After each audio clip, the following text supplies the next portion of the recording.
లేదు అరెస్ట్ పెట్టుకుంటాను మీ ఇష్టం ఎవరు చాయి సహకరించడం అంటే ఇప్పుడు ఈ జెండా విషయంలో మీరు సహకరించారా? మీ దగ్గరికి వచ్చింది, మీ దగ్గరికి వచ్చాము సహకరించలా, ఎందుకు మాట్లాడిస్తారు మాట్లాడతారు? మీరు సహకరించారండి. ప్రజల కోసం పనిచేయాల్సింది పోయి మీరు ఇలా అన్యాయంగా చేస్తూ ఉంటే ఎట్లా? కరెక్ట్ కాదు కదా.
బత్తిపూడి గ్రామంలో తెలుగు జాతి గౌరవాన్ని, తెలుగు జాతికి ఉన్నంత శిఖరాలకు చేర్చిన ఒక మహనీయుడిని, తెలుగుదేశం పార్టీ కార్యకర్తలో ఉండే ఒక శ్రీరామచంద్రుడిని వైసీపీ మోకలో వైసీపీ పార్టీ సంబంధించిన ఈ బత్తిపూడి గ్రామానికే సంబంధించిన వాళ్ళు రాత్రి ఈ విగ్రహాన్ని ధ్వంసం చేయటం, ఎన్టీ రామారావు గారు విగ్రహం ఉన్న తల తీసి పక్కన పడేయటం చాలా ఘోరమైన విషయంగా వర్ణిస్తున్నాం.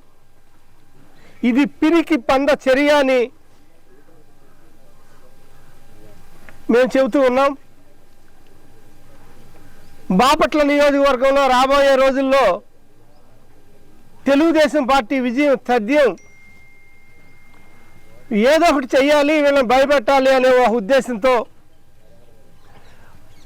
వైసీపీ మోకలో ఓటమి భయంతో ఏం చేయాలో అర్థం కాకుండా పిరికి పంద చర్య. యావత్ తెలుగుదేశం పార్టీ నారా చంద్రబాబు నాయుడు గారు కానీ, మా యువగళం లోకేష్ బాబు కానీ, ఇక్కడ తెలుగుదేశం పార్టీ కార్యకర్తలు కానీ, అలాగే నాయకత్వ సమ్మేళనం మొత్తం కూడా సమిష్టిగా తెలుగుదేశం పార్టీ విజయం కోసం పోరాడుతూ ఉన్నాం మేము ఇక్కడ. దానికి తట్టుకోలేక ఈసారి ఇక్కడ మనం ఓడిపోతామనే ఒక భయంతో ఇక్కడ లోకల్ ఎమ్మెల్యే కోన రఘుపతి గారు అండదండలతో ఇది చేశారా అనే ప్రశ్న ఈరోజు ఉత్పన్నం అవుతూ ఉంది. దీనికి బాధ్యులు ఎమ్మెల్యే కోన రఘుపతి గారుగా మేము గుర్తు చేస్తున్నాం. మీ కార్యకర్తలు మీరు కంట్రోల్ చేయాల్సిన అవసరం మీకు ఉందా లేదా? ఎక్కడ పడితే అక్కడ జెండా దిమ్మలు కట్టించేసి ఎన్టీఆర్ విగ్రహం ఎదురుకుండా జెండా దిమ్మలు కట్టించారే, ఇది హేయమైన చర్య అని ఆ రోజే పోలీసులు తెలియజేయటం జరిగింది. అది మేము తప్పించాం, ఇక్కడొద్దు వేరే కట్టుకోండి ఇక్కడ తీసేయటం జరిగింది. అది కూడా పోలీసులకి చెప్పి చేశాం. కానీ ఈరోజు ఈ గ్రామంలో ప్రశాంత వాతావరణం, అందరూ కలిసిమెలిసి ఉండే వాతావరణం, ఇక్కడ తెలుగుదేశం పార్టీ కార్యకర్తలు ఎక్కువగా ఉన్న ఊరిది. ఇందులో 75 to 80% తెలుగుదేశం కార్యకర్తలు ఉన్న ఊరు.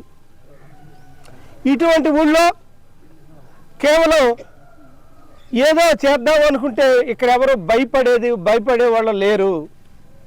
మీరేదో ఆందోళన గురి చేస్తే ఎవరో తగ్గే వాళ్ళు లేరు అని ఈ సందర్భంగా తెలియజేస్తున్నా.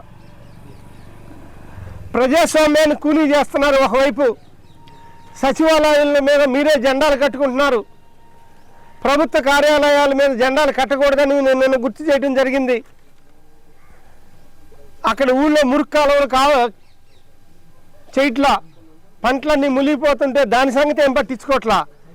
ఏమి ఏడవలేక ఇక్కడ ఎన్టీ రామారావు విగ్రహాన్ని తలకాయ తీసేస్తే మేమేమన్నా చూస్తా ఊరుకునే పరిస్థితిలో మేము లేవని ఈ సందర్భంగా మీకు తెలియజేస్తున్నా.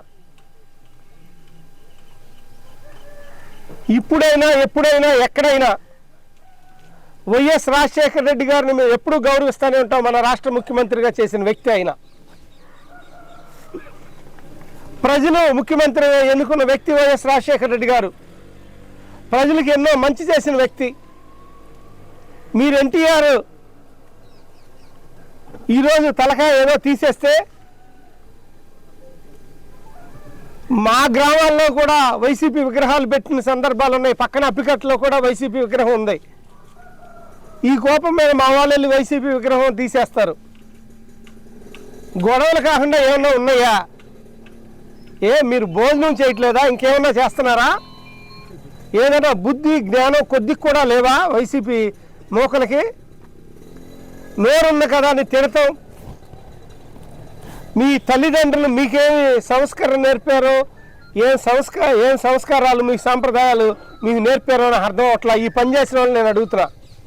రేపు విజయం అనేది తెలుగుదేశం పార్టీ సొంతం. అది ప్రజలిచ్చే వరం. మీరు ఓడిపోతామనే భయంతో ఈ పిచ్చి పనులు చేస్తే చూస్తా ఊరుకుంటానికి సిద్ధంగా ఎవరో లేవు. ఇంతకి ఇంత అనుభవించే రోజు మీకు దగ్గరలో ఉందని ఈ సందర్భంగా మీకు తెలియజేస్తున్నా.